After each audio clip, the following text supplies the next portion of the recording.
Hey there, good morning internet. So welcome back to my channel.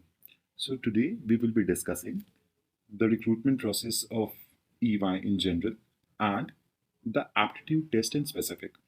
So again, these are the certain universities for which this particular video is specific in. You can watch through it, and in case you don't find your university, it is much better to close this video and go off. But again, this pattern is followed almost throughout India, even in the off campus internships and recruitment as well. But I'm not very sure. In some cases, they do, and in some cases, they do not. But for campus recruitments in these particular universities, it is pretty obvious that this particular pattern will be followed. Let's move in. Okay, so coming directly to the recruitment process, there are three main tiers in the full recruitment process of EY. First, we have the aptitude test. Second, we have the group discussion. And third, we have the personal interview. But over here, there is a one differentiation which I have often seen post era of COVID 19. What I have seen that EY does not want to take the group discussion sessions. For that particular reason, they chuck off a lot of people in the aptitude test. That is, I think, while I was in my placement drive, they chucked off around 60 to 70% of the total students in the aptitude test round. But in most of the colleges, the placement cells have a tradition to conduct a group discussion. For most of the big fours, there is a tradition that the placement cells of good colleges they make it compulsory for the companies to take group discussion.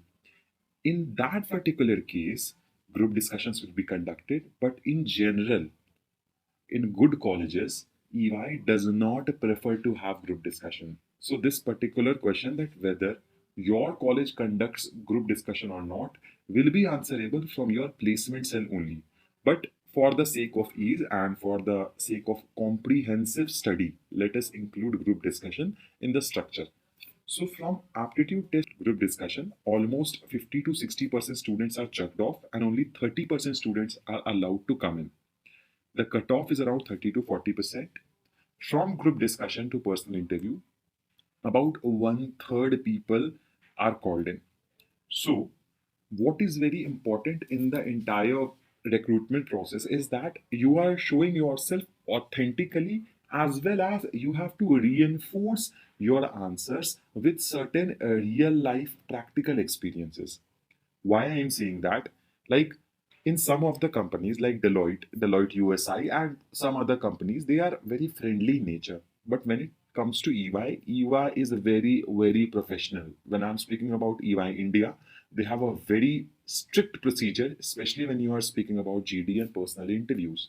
Also, the aptitude test, when you look closely to it, it is very difficult from what other big four are having. I will be discussing it further into the modules. You will understand why I am saying that, but just keep this in mind.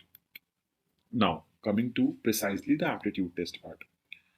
So, the aptitude test of EY majorly consists of six sections or six modules.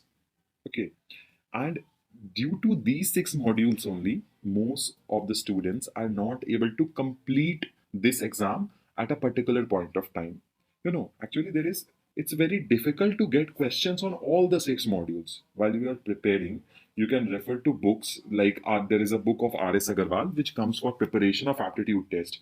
But when you toggle through that book, it is obsolete. You can see that there are no subsections. And for example, if I'm speaking about quantitative assessment, I am giving my paper for an audit assistant or an analyst.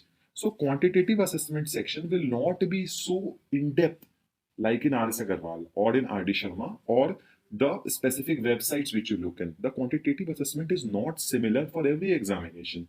So you have to go with a very precise study because there are multiple sections, and even the answer writing in different from answer writing I mean the selection of answer, it is MCQ type. So even the selection of answer differs. For example, if you are taking an option into the verbal ability part and a same question is asked in ethics part, the answer will differ dramatically.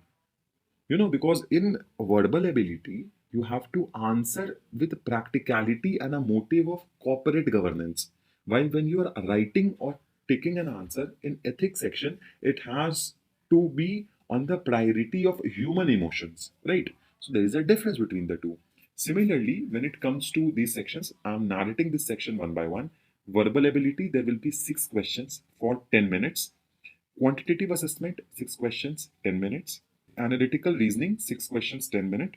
Logical reasoning, 6 questions, 10 minutes. Data interpretation, 6 questions, again 10 minutes. And ethics, 6 questions, 10 minutes. So, speaking into looking into the paper comprehensively, I can say that there are 36 questions, and each section will be a total of 10 minutes. Now, see the most important things. Let us go into the paper. That is, you are allowed to toggle between questions of a single section or module. Like you can see, there are 6 modules. So you cannot swap between modules. Like you cannot answer one question of verbal ability and then you think, oh, I have analytical reasoning in the other section. You can just jump to other section. No, you cannot do that. But if you feel that within the verbal ability question, question number 1 is a question which is easy, and then you think, no, 2 and 3, I think these questions are not as per my strong skills. So you can just jump to question number 5 and 6 in that case. Okay. Now, there, if you look into the paper further, you will understand that the total marks and total time of the paper is very limited, which makes it very challenging because you have to have very good grasp on certain topics which are asked in this paper. Also, there is no negative marking. So, yes, go through and click on every question which you see on the paper. I would not suggest leaving any question behind. Again, the test runs for an hour and there will be a time limit given. For example, when you apply for the paper, you will get a mail. In that mail, for example, they say, congratulations, you have been shortlisted for the aptitude test round. So here, you will be provided a timeline, for example, say starting from 10 a.m. So from 10 a.m. to tomorrow's 10 a.m., within this 24-hour interval, in any one time you can sit for 1 hour and write it. But don't, whenever you are sitting, make sure you are sitting for a continuous 1 hour. Don't leave your paper behind because although there are some cases when EY has approved some students, but I would not suggest you taking that risk at all because then you will be on the beck and call of the human resource manager who has come to your college and they are very varied in nature. Now, the estimated cutoff is again 35 to 40%, and there is no limited number of students that they have to select, similar to what Deloitte does. If you cross the cutoff, they will take you for sure. There are no number cutoffs or dissentation into the paper. Okay. So now understand the major thing which comes in. As you can see that these 6 modules are very diverse. When you look into it and look into the internet, the questions are, you can find the questions there or you can also find it in the books. But specific questions with the changing time is very important to practice. Otherwise, most of my friends which gave the examination and the ones who were rejected were those who did not practice proper questions. And why this becomes imperative? Because these companies, especially the big four, are treasure boxes of employment, as I always say.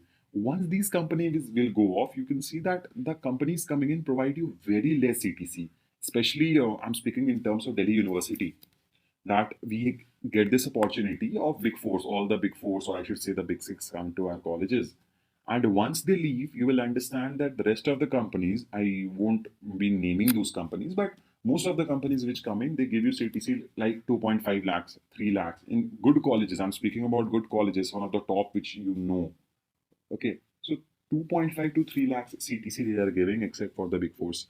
So I would suggest you that utilize this moment to the further. The questions are not very tough. You see, I'm having previous year questions of these all. See, we have distributed the questions in modular form, quantitative aptitude. You can see there are questions, a well set of questions, analytical reasoning, proper questions which have already came in previous exams. So I would suggest you that prioritize your future, right? And I would say that once you practice this question, you will get a very fair idea of what will be asked in your question paper in the examination because these questions are like imagery of what will be asked in your paper.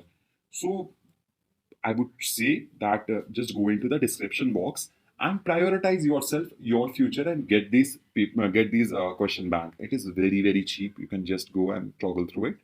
And I would suggest that in case you want me to come up with any other companies aptitude test or recruitment videos, do let me know in the comment section. We'll be coming up soon with the rest of the big four aptitude test and recruitment process in the future as well.